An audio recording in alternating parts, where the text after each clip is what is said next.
Fournier thing is a bit of a concern again, because now we're looking at, I mean, he admitted it after game one that he came back a little soon and that he's not feeling great.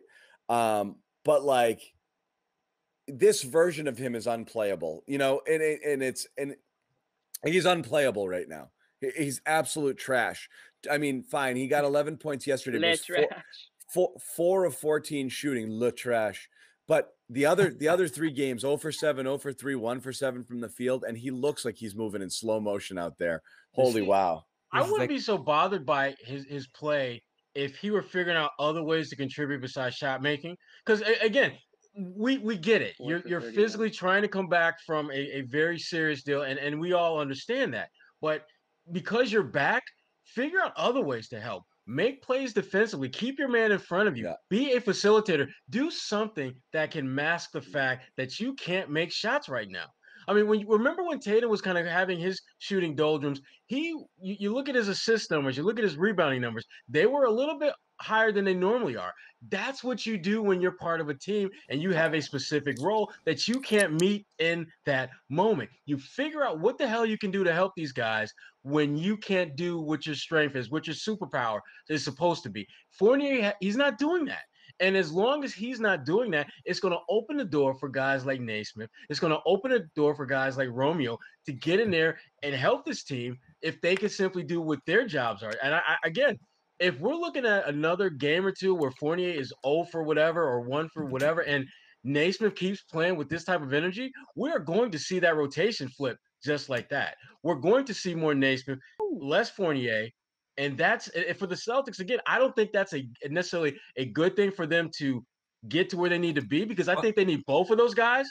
I think they need both of them. But if one of them is sucking and his name is Fournier, you need to sit him down or at least cut back his minutes dramatically. Fournier has it programmed that he has to just drop nothing but hot fire when he comes in. So I think some of that, he has that going in him, which obviously Brad's going to encourage that, right? He wants him to get as many reps in as possible, get those open looks and take them. But I just think this sort of rust, it's just going to happen with COVID and his role. Like if you combine the two reasons, this is sort of the outcome. This is sort of that period where I think he's going to try to get all the rust out. The two issues are decision making and reaction time. Those seem to be the two major ones for him right now, because you see him pass up open, great shots, and then you see him take difficult ones. I think his shot numbers are fine. I know Brown pointed that out last night, that he's not shooting enough. He's way off, though. He's not just missing. Like, he's taking corner threes that you can see on the release. You know which one drove me crazy? That's not online. He's not even online right now. I mean,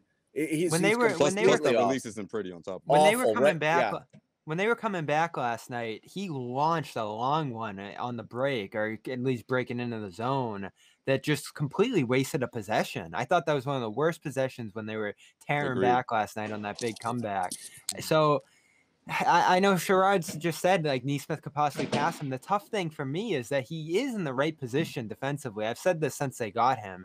I'm impressed with what he does defensively and his positioning and all that, but you just have those moments. Did you guys see the play where him and Waters just stood there at the top of the paint, didn't switch their guy, and the missing guy just came right down at Thompson? Thompson freaked out, and I thought it was on Waters because, you know, if you're looking at Fournier and Waters, who would it be? But it was Fournier. Fournier was just standing there. So I don't know. Like, you might be right, Sherrod. He might just end up getting lost here. But at the same time, like, he has that experience, potential, savvy veteran. We've heard Brad in the past say, like, he doesn't even need to read the playbook. He just knows what he's doing from hundreds and thousands of games. Can you replace that on a rookie like Nesmith? I don't know.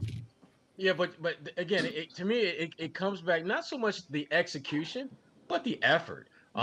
Figuring out ways to contribute other than just being a warm body running up and down the damn court.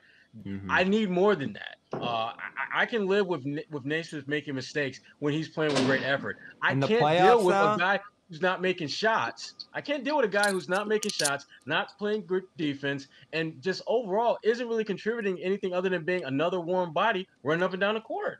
Yeah, agreed. Yeah, we've got a lot of those guys. Sad but true. You know what I saw today? That's what Romeo's doing for you, but he's playing better defense. But you know, he's right now Fournier.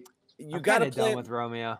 You got to play Fournier. Brad might be too, Bobby. He might be. You got to play. You know there's value in Fournier, so you have to play him out of this funk. It's just you're running out of time, but you have to play him. Yeah, you have to play him.